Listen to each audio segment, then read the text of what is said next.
Bienvenidas a todas y todos a esta sesión que lleva por nombre Proteger el territorio y a quienes lo defienden, autoprotección comunitaria y protección de personas defensoras, seguridad en espacios organizativos. Mi nombre es Atsiri Ávila, soy coordinadora del Programa de Desarrollo de Capacidades en las Américas para Frontline Defenders. Antes que nada, queremos agradecer a la coordinadora de las organizaciones indígenas de la Cuenca Amazónica por este esfuerzo para poder compartir herramientas que puedan fortalecer la seguridad y protección de personas defensoras en comunidades indígenas. Primero queremos preguntarles, ¿quiénes son las personas defensoras de los derechos humanos? Queremos reflexionar sobre este concepto, ya que muchas veces en nuestras comunidades realizamos esta labor, pero no nos nombramos como tal. De acuerdo a la Declaración sobre Personas Defensoras de los Derechos Humanos, aprobada por la Asamblea General de la Organización de las Naciones Unidas el 9 de diciembre de 1998, las y los defensores son toda persona que a nivel individual y o colectivo defienden o promueven uno o más de los derechos consagrados en la Declaración Universal de los Derechos Humanos, adoptada y proclamada el 10 de diciembre de 1948. Es decir, el derecho a la educación, el derecho al agua, el derecho a la salud, el derecho a una vivienda digna, el derecho a la libertad de expresión, el derecho a vivir una vida libre de violencia, entre otros. La defensa de los derechos humanos contribuye a la transformación social, la construcción de la democracia y de sociedades más justas e igualitarias. Es decir, es una labor positiva, es una labor que abona a nuestras sociedades, es una labor que abona también al trabajo que tienen por obligación las autoridades. El concepto también de persona defensora eh, es un poco alejado, como decíamos, de la comunidad, ¿no? De la cosmovisión, que muchas veces desde las comunidades no se espera como a este tipo de conceptos porque ya es nato, ya viene con nosotras y con nosotros esta idea del bien común, esta idea de la defensa de la vida comunitaria, de la vida misma, de los recursos naturales y lo asumimos como una responsabilidad comunitaria y no como algo a lo que aspiremos, sino algo a lo que ya es parte de nuestra cotidianidad. Es importante, sin embargo, que haya una reivindicación de la labor, es decir, que nosotras mismas y nosotros mismos nos demos cuenta que la labor que realizamos es importante, es legal y sobre todo legítima, que no estamos haciendo algo malo o algo en contra de la autoridad, sino que es algo a lo que toda persona tiene derecho a hacer y que no es necesario ser abogadas, no es necesario tener una profesión, porque muchas veces decimos, bueno, pero es que yo no estudié, ¿no? Porque es que yo no soy abogada. Sin embargo, lo que hasta la fecha hemos reconocido es que nosotras, a veces como profesionistas, vemos en las personas defensoras comunitarias a los mejores maestros. ¿Por qué?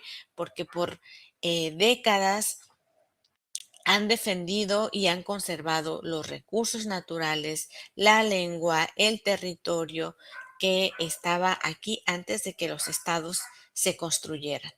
Y bueno, también es importante considerar adicionalmente los derechos específicos de los pueblos indígenas, es decir, además de todos estos derechos que la humanidad tiene por el hecho de ser humana o humano, hay derechos específicos para los pueblos indígenas, como el derecho a la tierra, al territorio, a la lengua, a los sistemas de procuración y justicia, los traductores. Entonces, ninguno es más importante que el otro. Sin embargo, es importante saber que tenemos esos derechos adicionales a los que puede tener cualquier otra persona en la humanidad.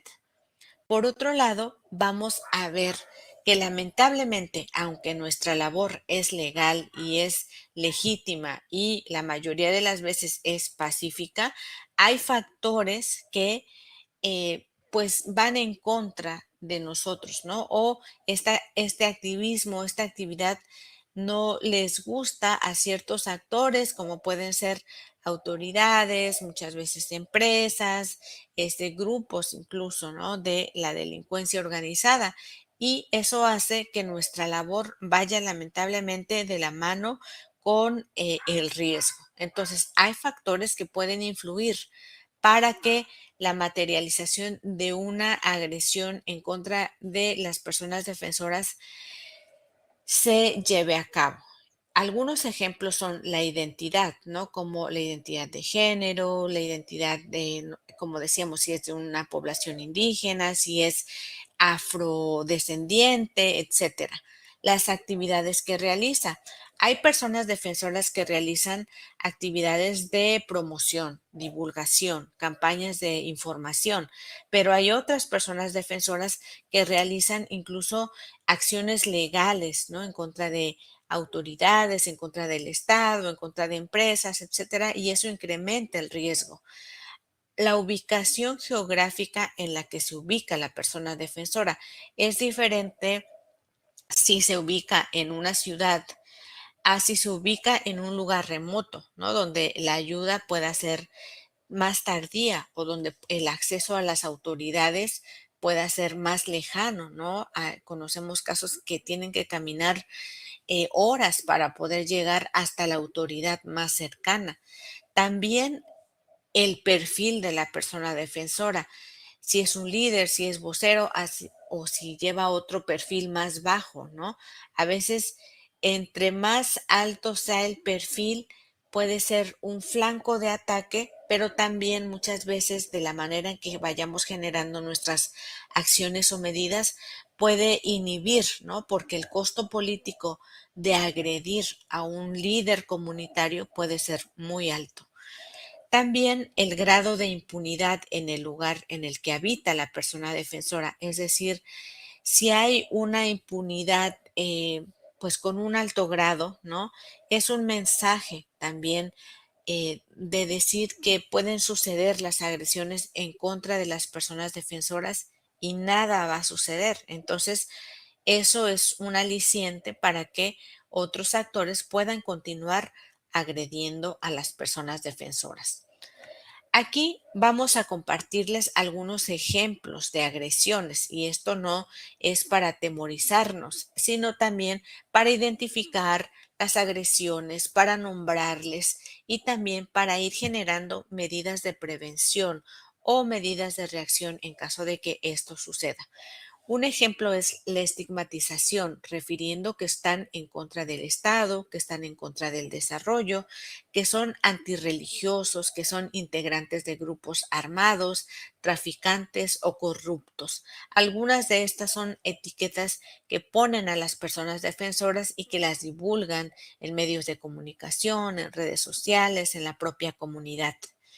Otro ejemplo es la intimidación y el chantaje, por ejemplo, diciendo, si no pones fin a tus actividades, arrestaremos a tu hija. Esa es una agresión con componente de género que ya no solamente va en contra de la persona defensora en sí, sino que afecta también a su entorno más inmediato y que muchas veces estas agresiones se las hacen o se las dicen a las mujeres defensoras, no tanto a los hombres, sino a las mujeres, porque saben el peso que esto significa para las mujeres defensoras. También la interferencia en su libre tránsito, en su libertad de expresión y en su libertad de asociación con otras personas. Y esto busca inhibir el activismo, inhibir el trabajo de defensa de los derechos humanos. Otro ejemplo son las sanciones administrativas, tales como requerimientos de información financiera adicional, ¿no?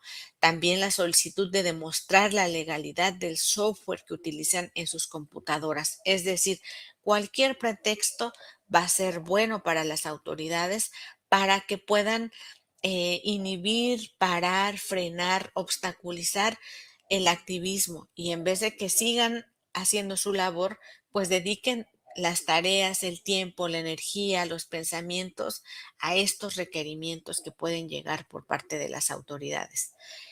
Agresiones físicas y sexuales, ataques a la propiedad, allanamiento en casas u oficinas. Vamos a hablar más adelante a fondo un poco más sobre estas agresiones. También la detención arbitraria en base a acusaciones falsas, campañas de difamación y desprestigio, ataques a vehículos, ¿no? Hay veces que tenemos como comunidad ciertos vehículos, o a nivel personal, y estos son flanco de ataques, incluso de, no solo de rayones o rayaduras, sino incluso de quema, ¿no? De los vehículos completos y el más extremo que es el asesinato, que lamentablemente también hemos documentado. Ahora, es importante también reflexionar si todas las personas tenemos el mismo nivel de riesgo, ¿no?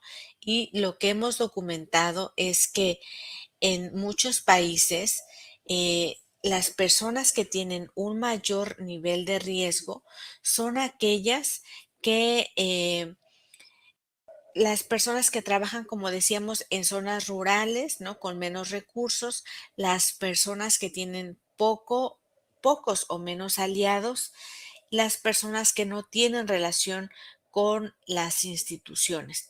Muchas veces lo que decimos es, o lo que autoridades o poblaciones dicen, si las autoridades son las mismas que nos están agrediendo, no hay esta confianza, ¿no?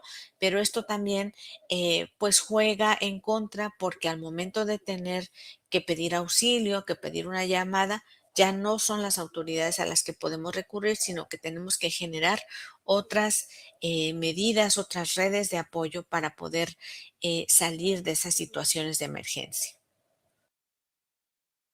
Por otro lado, es importante platicar, reconocer, dimensionar que la protección la podemos utilizar como una estrategia para la defensa de los derechos humanos. Es decir, nos puede servir de una manera preventiva para la continuidad de la labor en condiciones de seguridad. Si nosotras generamos estas medidas de protección, vamos a tener como un poco la garantía de que nuestra labor va a ser realizada en condiciones de mayor seguridad. No significa que no vamos a tener agresiones. Lo que significa es que si las agresiones suceden, quizá el impacto puede ser menor. Y en la medida en que fortalecemos nuestras capacidades, ¿no? Nuestras fortalezas mismas, reducimos nuestras debilidades o vulnerabilidades que vamos a trabajar más adelante. Pero es decir, entre más capacidades, más fortalezas tengamos y menos vulnerabilidades tengamos, el impacto o el costo político o el costo físico va a ser el costo emocional, incluso va a ser menor. Generar medidas de prevención contribuye a inhibir que las amenazas se materialicen y como decíamos, si se materialicen, que el costo sea menos. La protección también puede contribuir a la sostenibilidad de nuestros movimientos. Y cuando hablamos de la sostenibilidad, hablamos de la permanencia, pero una permanencia más saludable, porque sabemos que los actores negativos o las personas que están en contra de nuestra labor, lo que quieren vernos es derrotados, enfermos, fragmentados, sin ánimo, sin esperanza. Sin embargo, lo que tenemos que nosotras realizar y nosotros ir generando es un activismo que pueda prevalecer, no un activismo que nos vea como defensores y defensoras desechables, ¿no? Que cuando ya se enferme una, venga la otra, sino que más bien como comunidad, vamos generando estas acciones que puedan tener o que puedan prever un activismo saludable, un activismo duradero, un activismo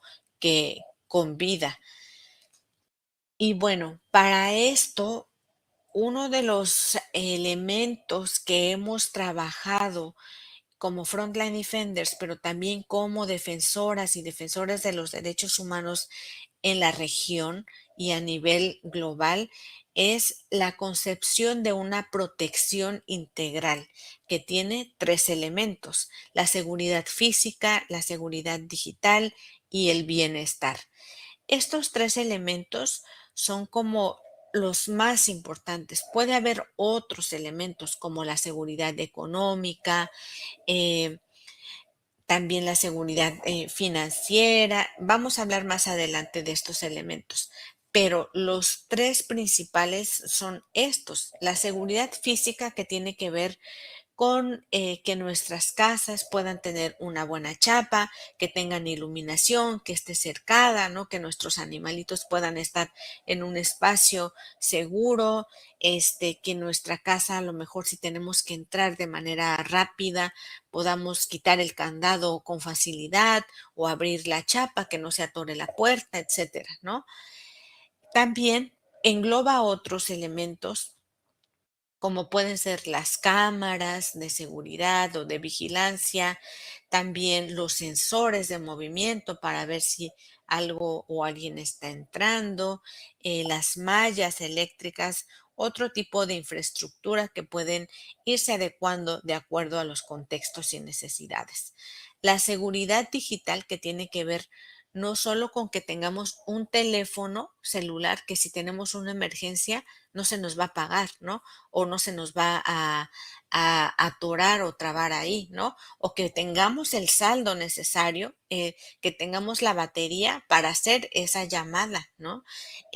Pero también que tengamos en nuestras computadoras una clave por si hay un allanamiento, no se lleven toda nuestra información o no puedan acceder a ella de manera fácil, ¿no? Esos son algunos ejemplos. También la seguridad de las redes sociales, ¿no? ¿Quién puede acceder a nuestra ubicación? ¿Con quién compartimos ese tipo de información? Y el bienestar, que tiene que ver con nuestra estabilidad emocional, con los acuerdos que podamos generar a nivel colectivo, a nivel comunitario, para poder tener acuerdos que no permitan pues generación de conflictos o una mala comunicación, sino que podamos estar bien, como su nombre lo dice, ¿no? Y como vemos en la imagen, ninguno de estos elementos es mayor que otro o prioritario, sino que la idea es tener estos tres elementos en su conjunto y que, como ustedes ven, se entrelazan, ¿no? Tanto la seguridad física está de la mano con el bienestar y con la seguridad digital, porque de nada sirve que tengamos una casa a lo mejor con cámaras de seguridad, con sensores de movimiento, con mallas, con una puerta con tres candados, etcétera. Si adentro de mi casa estoy yo enviando la ubicación y no he visto que estoy en las redes sociales con casi con la puerta abierta a los agresores. O de nada sirve que yo esté ahí segura en la casa, si no salgo por temor a que me vaya a pasar algo afuera, o tengo ansiedad, o tengo depresión, o tengo insomnio. Entonces, estos tres elementos son como un tripié, ¿no? Todos conocemos un tripié para poner una cámara, tomar una foto, tomar un video. Si una de las patitas de ese tripié está más corta que la otra, pues el tripié se desestabiliza, ¿no? Se puede hasta caer. Entonces la idea es que los tres pies, los tres elementos de la seguridad puedan estar firmes para que nosotras y nosotros también tengamos mayor confianza y mayor seguridad. Aquí el impacto de las medidas de prevención que vayamos generando es importante que partan desde nivel personal, familiar y también comunitario. Parten desde el nivel personal, no porque haya un egocentrismo o una cuestión muy individualista, sino que tenemos que reconocer que cada persona es diferente, como decíamos, hombres y mujeres, ¿no? Pero también es diferente si una mujer es soltera o si es casada, si tiene que a lo mejor dependientes, ¿no? O si a lo mejor una persona pues ya no puede correr, tiene alguna lesión en la rodilla, etcétera, va a ser diferente a las medidas que tenga que tomar una persona que si algo pasa y tenga que correr, así una persona defensora tenga que tener el apoyo de alguien más para poder moverse, ¿no? Entonces, es importante tomar en cuenta nuestras necesidades específicas a nivel personal para también verlas a nivel familiar, ¿no? Como personas defensoras tenemos un núcleo, ¿no? Ya sea cercano o lejano. Muchas veces la familia puede funcionar como una capacidad, pero muchas veces o como algo que esté a favor de nosotras y de nuestra labor, pero también muchas veces la propia familia está en contra de nuestro activismo, ¿no? Entonces, la idea es que cuando tengamos nuestros planes de seguridad, sí veamos a nuestro núcleo más inmediato, ¿no? Porque de nada sirve que yo tenga mi plan de protección como persona defensora si no comparto con mi familia que a lo mejor en ciertos momentos tengo que salir de la ciudad porque estoy en un nivel de riesgo alto o que esas que ofrezcan medidas de protección a las personas defensoras, pero no contemplen a la familia, ¿no? Entonces, recuerdo muchas veces un caso de una defensora en una comunidad que decía, bueno, el gobierno ya me mandó mi vuelo de avión para mí misma, pero ¿cómo voy a dejar yo a mis hijas, ¿no? A mis hijos, a mi familia? Dice, yo prefiero quedarme, prefiero que me maten en mi casa a yo irme sin mi familia, ¿no? Entonces, también tener en cuenta, ¿no? Que es importante eso, las medidas a nivel familiar y obviamente a nivel comunitario, ¿no? ¿Cómo nos vamos a salvaguardar como comunidad? ¿Cómo vamos a estar haciendo ciertas acciones para protegernos?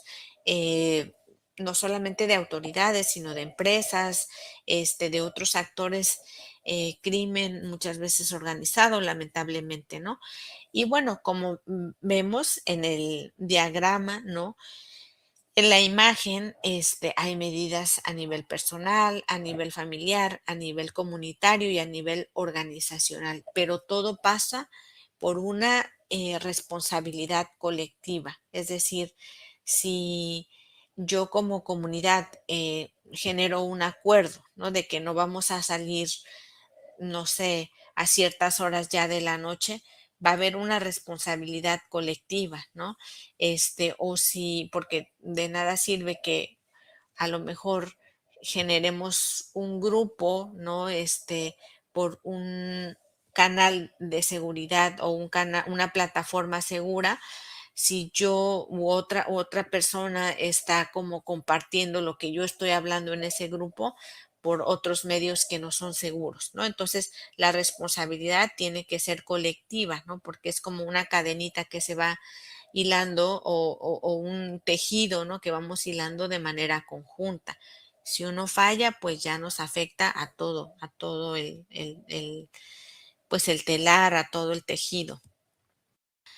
Ahora, vamos a ver elementos para el análisis de riesgo y planeación de la protección.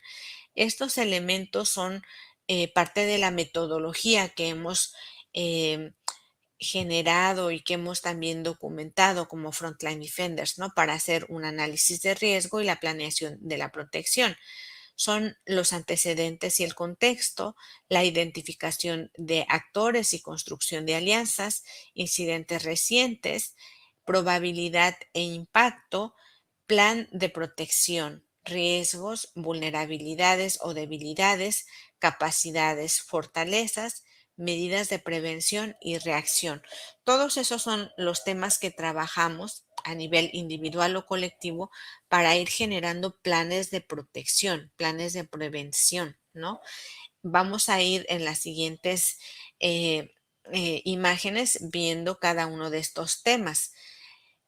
El primero es el contexto, ¿no? Que nos habla de que no necesitamos este, a ver, vamos a tratar, ahí está la imagen. Reconocer el contexto local, nacional e internacional nos ayuda a identificar las condiciones en las que estamos desarrollando nuestra labor y cómo el contexto puede impactar en la seguridad. ¿Cuáles son las cuestiones claves que impactan actualmente en tu comunidad, en los ámbitos político, social, económico, legal e internacional? A ver, primero, como decíamos, en palabras más sencillas, ¿en qué piso estamos paradas? ¿En qué piso estamos parados desarrollando nuestra labor como personas defensoras? Hacernos estas preguntas nos ayuda, ¿no? ¿Cuál es el contexto político, social, económico, legal e internacional? Si se dan cuenta, el contexto tiene que ver qué es lo que está pasando afuera, ¿no? ¿Qué es lo que está pasando no dentro de mi organización, no en mi casa, no a nivel personal, que también juega un papel importante? Pero al momento de hacer el análisis del contexto, lo que queremos ver son los actores hacia afuera, ¿no?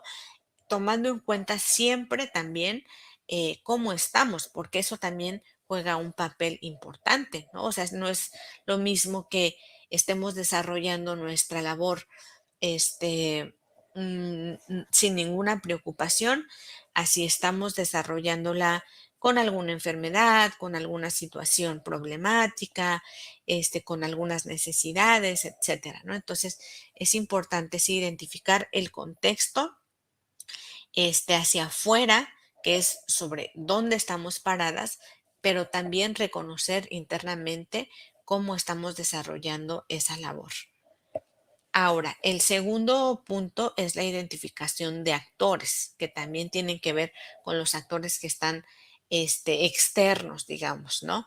Además de los que están a nuestro lado, nuestras compañeras, nuestras propias comunidades.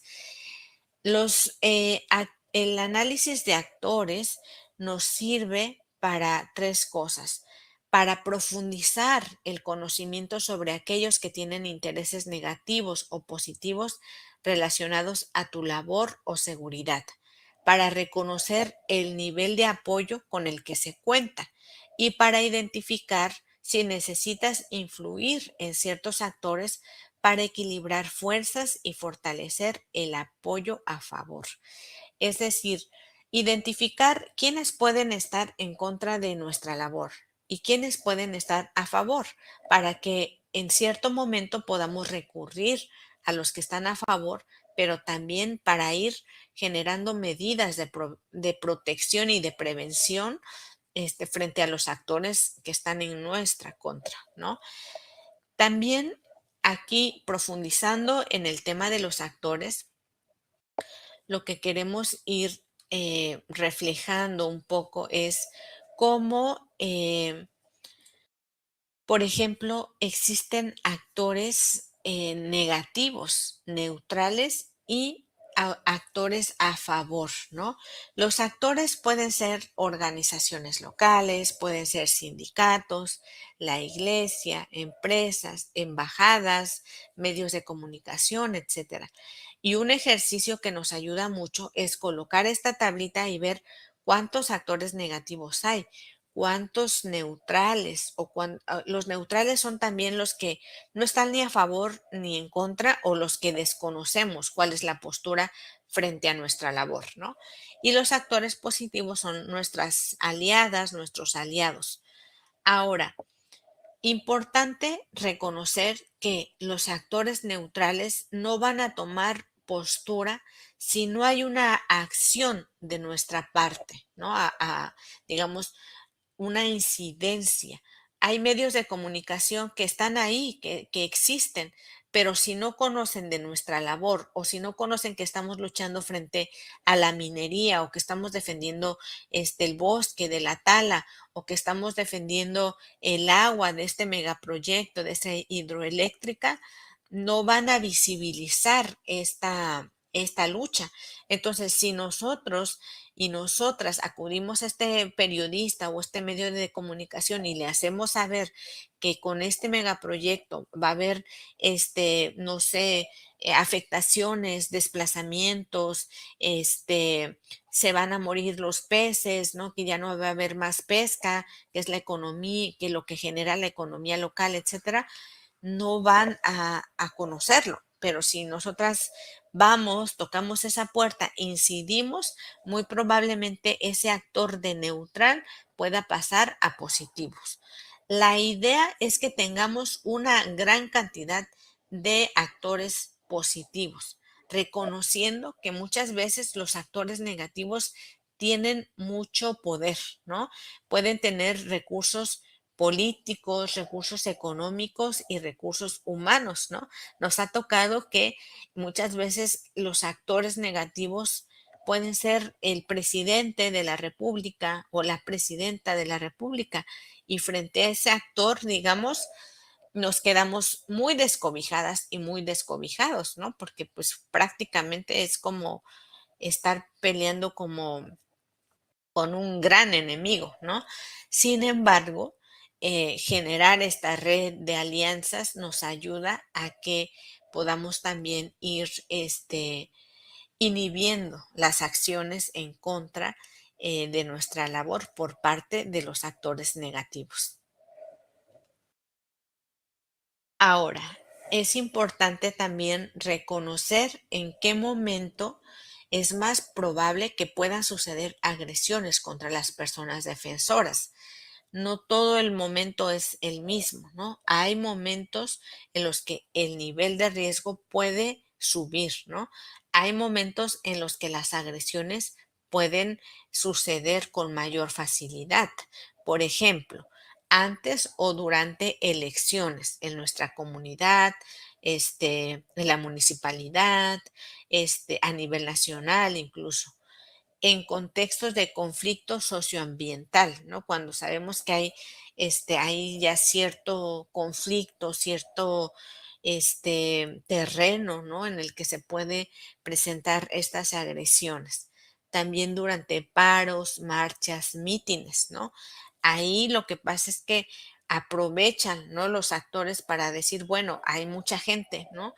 Puede suceder cualquier cosa porque hay tal cantidad de gente que podemos pasar desapercibidos, ¿no? Este, entonces ahí pues también tiene uno que ir más preparada, más preparado, generar ciertas medidas. También cuando empresas extractivas buscan instalar proyectos en territorios indígenas, ahí estamos hablando de actores negativos que tienen recursos económicos, políticos, humanos, ¿no? Entonces, las empresas no necesariamente van a ser quienes vayan a materializar la agresión en contra de las personas defensoras en las comunidades, pero pueden pagar, tienen los recursos para poder hacer que otras acciones, que otras personas accionen en contra de las personas defensoras. Entonces, nosotras y nosotros tenemos que estar más alertas y más atentos en estos momentos específicos, ¿no? Ahora, ¿qué es el riesgo? Podemos hablar de ciertas palabras, ciertos conceptos que nos van a ayudar a identificar también el nivel de peligrosidad en el que nos encontremos o el nivel de riesgo. El riesgo nos dice que es la posibilidad de que ocurra un incidente que produzca algún daño, ¿no? Es decir, algo que pueda suceder algo en nuestra contra que pueda generar un daño físico, emocional, en contra de nuestros bienes, como mencionábamos anteriormente. También un incidente de seguridad son eventos que podrían indicar la existencia de una amenaza o conducir a una. Es decir, un incidente de seguridad tiene que ver con mensajes de que se puede acercar ya un riesgo, que se puede materializar. Por ejemplo, si yo veo que hay una persona que me ha seguido lunes, martes y miércoles, pues ya yo puedo ir diciendo que esos incidentes de seguridad, este, pueden acabar en la materialización de una agresión en mi contra. Ya no solamente puede ser el seguimiento, sino una agresión física, ¿no?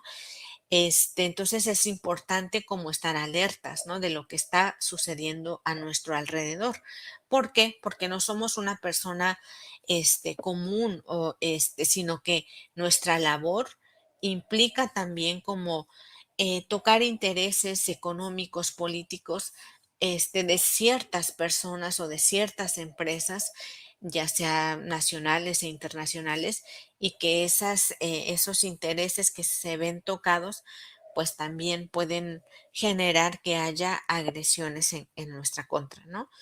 ¿Qué es una amenaza, no? Nos dice que es la declaración o intención de infligir un daño, castigo o herida. La amenaza puede ser por diferentes vías, ¿no? O sea, la amenaza puede llegarnos vía telefónica, puede haber una amenaza que llegue a través de un sobre, un papel, una carta abajo de nuestra casa, de la puerta de nuestra casa. Una amenaza también puede ser verbal, de decir, si no dejas de hacer lo que estás haciendo, este, ya no vas a ver la luz del día, ¿no? O cosas así. Y bueno, también, ¿cuál es el objeto de analizar una amenaza, no? Porque cuando ya tenemos una amenaza es importante descubrir toda la información posible sobre la amenaza misma y ser capaz de evaluar tanto como sea posible la probabilidad de que se lleve a cabo. Es decir, no es lo mismo que recibamos una amenaza de una persona de la comunidad, así recibimos una persona, una amenaza de una persona, no sé, de un policía, de una autoridad, de una persona del crimen organizado, ¿no? Entonces, a lo mejor, un vecino, la vecina, pues sí te puede gritar, amenazar, ofender, pero ahí va a quedar, muchas veces, ¿no? Y mientras que cuando ya te amenazan con un arma larga, etcétera, pues eso ya significa que no necesariamente quede en la amenaza verbal, sino que pueda materializarse en una agresión mayor en nuestra contra. Ahora, es importante que los incidentes de seguridad queden registrados, ¿no? En una manera segura, en un lugar que podamos tenerlo seguro y que a lo mejor haya una persona específica que se encargue de recabar esta información. ¿Por qué es importante documentarla? Porque podemos analizar, ¿no? Ver si existe un patrón de agresiones o de incidentes o si puede haber también un patrón de un agresor, ¿no? Es decir, si yo pongo, dónde sucedió el incidente, cuándo, qué pasó, cómo sucedió, quién lo hizo y el nombre de la persona que reporta. Por ejemplo, si yo veo que X persona o tal persona ha tenido 3 incidentes, yo tengo que tener como comunidad, como organización, el foco en esa persona. A lo mejor es el líder comunitario, a lo mejor es el vocero, y eso me habla de que esa persona puede estar siendo flanco de un ataque mayor, ¿no? Pero si yo veo, por ejemplo, que un incidente fue el seguimiento, pero otro incidente fue la toma de fotografías de esa misma persona. Otro incidente fue que un coche con esa misma persona que me siguió y que me tomó fotografías afuera de mi casa, afuera de la casa comunitaria, etcétera, pues ya yo voy a ver que el peligro, el riesgo se está acercando, entonces ya tengo que a lo mejor dejar de hacer esa misma ruta que yo hago, dejar de estar viajando sola o solo, trasladarme e incluso dejar de salir de mi casa o moverme un poco temporalmente a otra comunidad o a otra casa de tal forma que yo esté resguardada o resguardado. Entonces, estos son los elementos básicos para el registro de incidentes, que como lo ven, pueden hacerlo a mano, y ustedes mismos analizar, ¿no? Otro factor puede ser que identifique yo que los días lunes, ¿no? O los días domingos son los días que yo estoy identificando esas agresiones. Entonces, eso me va a hablar de que ese día yo tengo que estar más precavida o precavido, ¿no? Ahora, nos va a ayudar el registro de incidentes para prevenir que las amenazas se concreten, para identificar posibles perpetradores, para disminuir el impacto de las agresiones y para identificar patrones de agresión, como decíamos.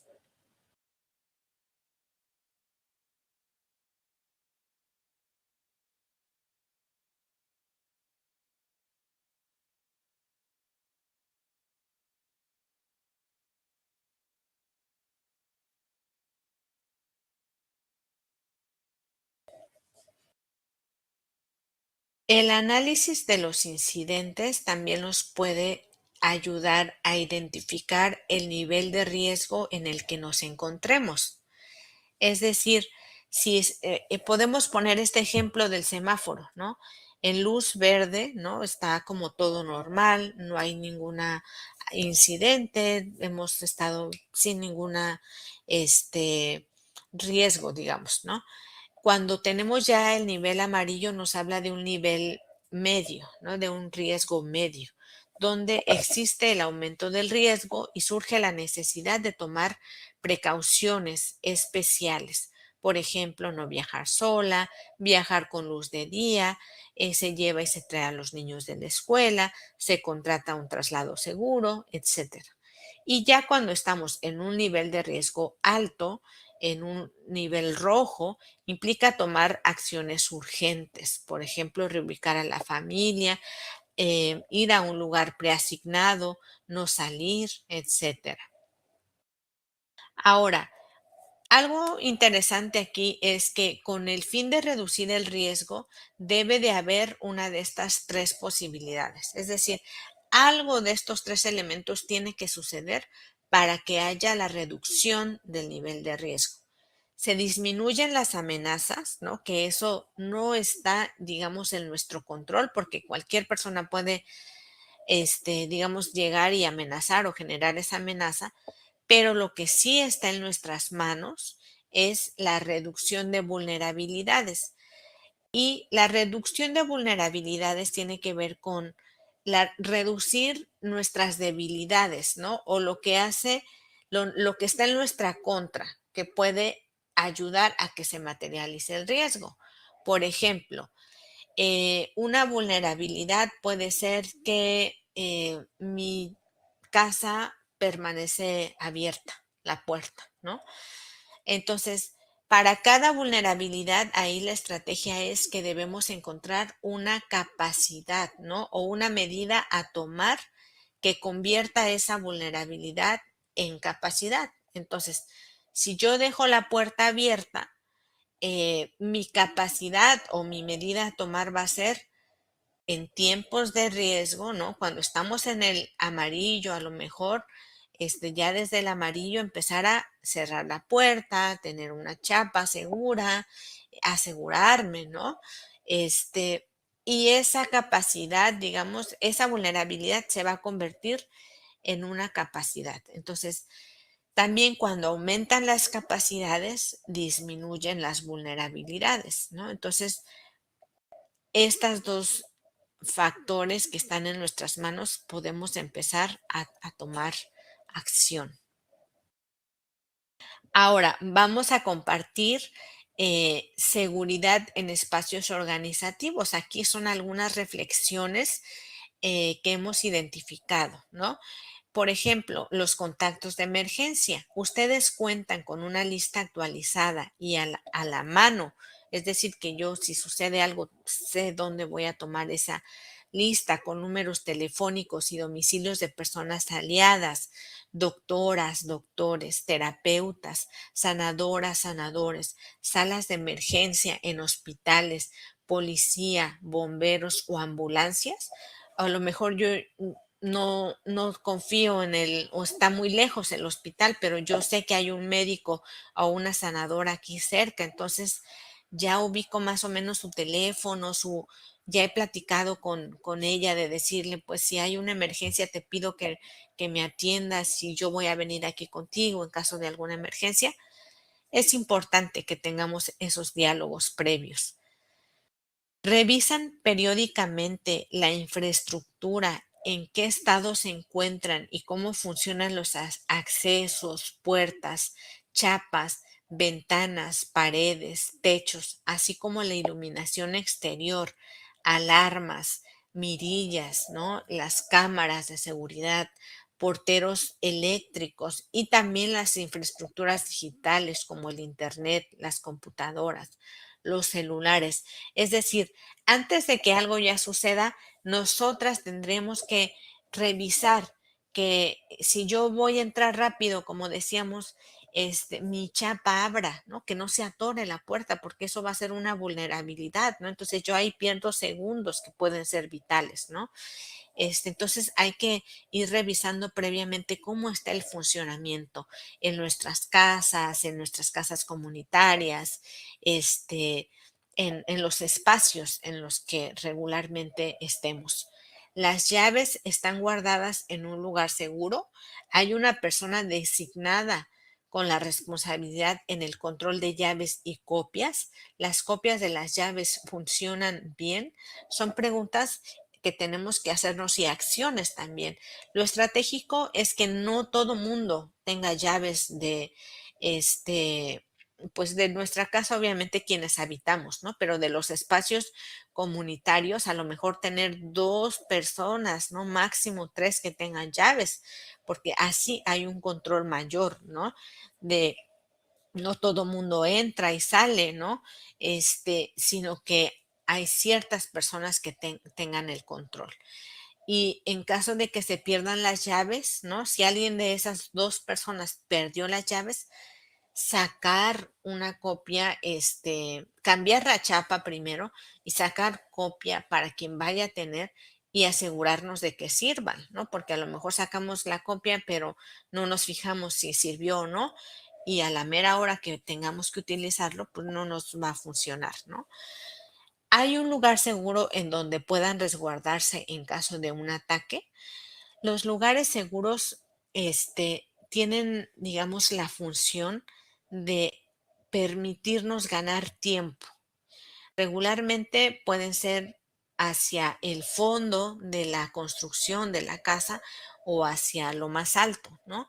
Entonces, si yo veo que alguien está entrando, que va a haber un allanamiento, que nos quieren agredir, subimos o nos vamos hacia el fondo y ahí esos segundos, esos minutos nos van a servir para que yo llame a la policía, para que yo llame a una ambulancia, para que yo llame a los bomberos, para que yo llame a mi comunidad, ¿no? O sea, que vengan a apoyarnos porque algo está sucediendo. Entonces, ese es un poco el lugar seguro, ¿no? O sea, no necesariamente tiene que ser un aspecto físico, un cuarto específicamente para eso, sino que un espacio en donde podamos de manera más tranquila, segura, tomar acción en momentos de crisis y de emergencia, ¿no? Ahora, los cerrojos chapas son cambiados cuando se pierden las llaves o son robadas. Esos incidentes quedan registrados. Este, a veces con la dinámica pensamos que es algo que pasó, no le tomamos el interés o la debida importancia y que puede ser un incidente de seguridad y seguimos usando la misma llave, pero como decíamos, lo importante o lo estratégico sería cambiar esa llave y para que si se perdió, si la robaron, cualquier persona no pueda entrar a nuestra oficina, a nuestra casa comunitaria, a nuestros espacios organizativos. Ahora, ¿es posible retirar el cartel con su nombre en tiempos de mayores amenazas para reducir la vulnerabilidad en caso de una agresión? Las fotografías, también a veces tenemos fotografías de nuestra familia o nuestros diplomas ahí. Lo importante es, entre más limpios estén nuestros espacios, es mejor. Entre menos información sobre quiénes somos, dónde vivimos, etcétera, es mejor, ¿no? Otra cosa es contratan personal confiable. Muchas veces se tienen que contratar guardias, ¿no? Pero la idea es que contratemos guardias o personas de confianza, ¿no? Que pasen ciertos filtros para que podamos también estar más seguros. Hay un buen diálogo con las personas con las que convivimos, especialmente con las que sabemos que puede haber alguna fricción, que puede haber una necesidad, ¿no? Es importante si alguien está atravesando por momentos de crisis, por momentos difíciles, también que haya esa confianza de hacernos saber, porque si ese guardia está ahí en esas circunstancias, más que ayudarnos o más que protegernos, quizá pueda ser una vulnerabilidad o algo que juegue en nuestra contra. También cuentan con un plan en caso de allanamiento por autoridades u otros grupos. Hay como esos diálogos. Cuando alguien deja el espacio, cambian las medidas de seguridad, contraseñas y llaves que eran necesarias. A veces muchas personas tienen acceso al mismo correo electrónico, ¿no? ¿Y qué pasa? Cuando una se va, ahí seguimos con la misma contraseña, no cambiamos. Entonces, estas personas pueden seguir teniendo información, acceso a información que puede ser sensible, ¿no? Ahora, están operando procedimientos de admisión para todo tipo de visitantes. ¿Está todo el personal familiarizado con ellos? A veces, por ejemplo, cuando llega una persona a nuestros espacios, lo recomendable es que haya un filtro, ¿no? Donde tengan que anotarse, donde tengan que anotar su nombre, etcétera, o que simplemente puedan decir quiénes son, para que llegan, a qué llegan a ese espacio, ¿no? No que entren, con total libertad, ¿no? Porque eso, pues, nos vulnera también. ¿Saben qué hacer si llega un paquete que no está esperado? Por ejemplo, aislarlo, no abrirlo, llamar a las autoridades. Muchas veces, como decíamos, hemos tenido, pues, cantidad, ¿no? De incidentes que tienen que ver con, este, entregar animales muertos, ¿no? Balas, ¿no? En sobres. Entonces, es importante también estar preparada, saber quiénes van a abrir, ¿no? Los paquetes, qué se está esperando, si no se está esperando, pues hacer como un tipo de acompañamiento para ver qué es lo que reciben, ¿no? Tomarle fotografías, denunciarlo, etcétera. A ver, otro ejemplo es si están atendiendo pues todo el tema de si hay extinguidores de incendio por si algo pasa, o cubetas de agua, o botes de agua que se tengan ahí preparados en caso de un incendio, ¿no? Las válvulas de gas, si están en buenas condiciones, si sabemos dónde están para cerrarlas en caso de ser necesario, las cañerías, los grifos de agua, las conexiones eléctricas, cables, los generadores eléctricos. Es importante que sepamos, ¿no? Para en caso de que bajar la luz, bajar el agua, pues podamos hacerlo de manera rápida. Han sido efectivas las responsabilidades, han sido asignadas las responsabilidades de la seguridad, es decir, hay alguna persona en específico que se encarga de estos temas, porque muchas veces pues tenemos estas necesidades, pero no los asumimos como tal, o no hay una persona encargada de ese tema. También evitan dejar información sensible en los espacios organizativos, han generado acuerdos para una infraestructura digital más segura, como migrar a comunicación a canales como Signal y reuniones en línea como Jitsi, que son cifrados, ¿no? Que pueden ofrecer mayor protección de datos. Cuentan con un sistema de seguridad para registrar y desechar información sensible, ¿no? A veces tenemos testimonios, y los testimonios, en vez de irlos, pues, este, em, desechando, ¿no? Cuando ya no se necesitan, este, pues los dejamos ahí acumulados, acumulados. Entonces, si hay un allanamiento, todo mundo va a tener acceso, o las autoridades pueden tener acceso a esos archivos, a esos testimonios. Le otorgan a los archivos, este, de información más sensibles, ya sea físicos o electrónicos, nombres seguros, de modo que no sean identificados fácilmente. Realizan habitualmente una copia de seguridad, respaldo de sus archivos y los mantienen en un lugar seguro fuera de la oficina. Establecen protocolos de confianza relacionados con el manejo y resguardo de la información. Es decir, si hay un allanamiento y toda mi información está ahí en la computadora y a lo mejor tengo un respaldo, pero el disco duro está ahí mismo, pues ya se llevaron todo, ¿no? Entonces la idea es como tener un resguardo, hacer respaldos continuos, pero tenerlos fuera de la oficina, ¿no? Cuentan con una programación, un programa de capacitación, que tenga que ver con la seguridad, pero que no solo esté enfocado a los líderes, a los voceros, sino que todas las personas puedan estar sensibilizadas, porque hasta la persona que nos ayuda ahí como en los espacios o cualquier persona que esté ahí en ese espacio es susceptible de una agresión, ¿no? Ahora, en el terreno, cuando vamos ya a campo, cuentan con una lista a la mano de los números telefónicos de las personas ahí en el lugar donde asistirás, ya sea personas aliadas, salas de emergencia, hospitales, policía, etcétera. Informan a un núcleo cerrado sobre su lugar de destino y rutas que seguirán. Viajarán durante el día por lugares mayormente transitados. Evitan llevar objetos llamativos, ¿no?, que puedan identificarles. Evitan hacer llamadas en el transporte público, y de ser posible cuentan con una persona de confianza que pueda trasladarles. Informan a la persona de mayor confianza en el terreno sobre su hora de llegada para que esté ahí al pendiente más o menos. Evitan viajar solas, viajan al menos con una persona más. Una vez en el lugar, caminan en el sentido contrario a los automóviles para tener mayor movilidad y evitar ser sorprendidos, ¿no? Es decir, si el carro viene hacia acá, pues lo ideal es caminar hacia el lado opuesto para que no seamos fácil flanco, ¿no? De que nos puedan meter a un coche, que nos puedan jalar la bolsa e irse, etcétera, sino que hacer las cosas un poco más difíciles, ¿no? Para que no se materialice el daño. Identifican lugares clave como hospitales, iglesias, así como las rutas de salida en caso de siniestros o de una agresión. Mantienen su celular con saldo y batería en caso de cualquier emergencia.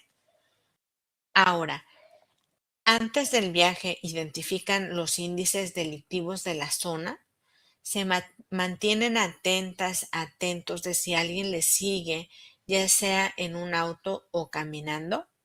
Evitan transitar en lugares solitarios poco iluminados. Viajan en un auto propio, se aseguran de que cuando viajan en un auto propio, se aseguran de que esté en buenas condiciones y siempre al menos con medio tanque de gasolina. Esas son algunas reflexiones, ¿no?, que les invitamos a hacer para que puedan como pues irse haciendo una pequeña reflexión sobre las acciones que han hecho o las que falta por hacer, ¿verdad? Porque la prevención y crear planes personales y colectivos que incorporen la perspectiva de derechos humanos, intercultural y de género pueden responder no solo a las necesidades actuales, sino también pueden prevenir otros riesgos en el futuro, ¿no?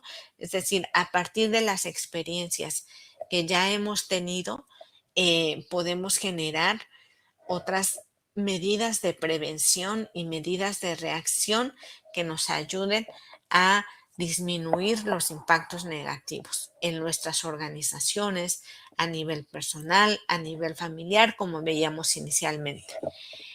Esas son algunas reflexiones que nosotros vamos a compartirles, también la presentación completa para que puedan tener ese material y reflexionar, seguir reflexionando colectivamente. También compartimos estos materiales que pueden encontrar de manera digital en la página de Frontline Defenders, tanto el manual de seguridad, el manual de bienestar, que es una guía con diversas estrategias que han servido a personas defensoras de la región, y también la caja de herramientas de seguridad para proteger tu privacidad digital. Les agradecemos mucho su tiempo, la invitación y este esfuerzo colectivo, y quedamos atentas de cualquier información que se requiera profundizar o acompañamientos que podamos realizar de manera individual y colectiva. Muchas gracias y hasta la próxima.